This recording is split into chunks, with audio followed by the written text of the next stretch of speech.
চৌধুরী সাহেব, লাঙ্গলের এমপি দুইবার হয়েছেন মকসুদ ইবনে আজিজ সাহেব, এখানে আওয়ামী লীগের এমপি হয়েছেন উসমানী সাহেব, এখানে শাহাদিস সাহেব হয়েছেন এখানে আওয়ামী লীগের এমপি।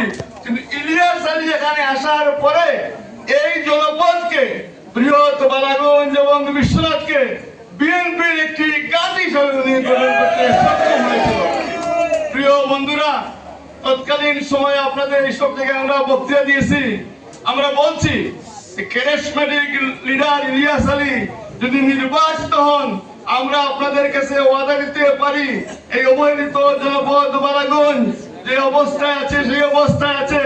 উন্নতি হয়েছে জনাব শাহজিদুর রহমান সাহেবের এমপি হওয়ার পরে সিলেটের সুরমা নদীর পাদদেশে গার্ডেন টাউন নামক সুরম্য অট্টালিকা হয়েছে।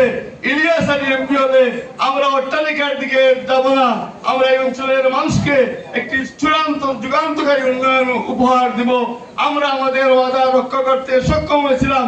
বিশ্বনাথ বৃহৎ বালাগঞ্জে 500 কিলোমিটারের উপর পাকা রাস্তা হয়েছিল।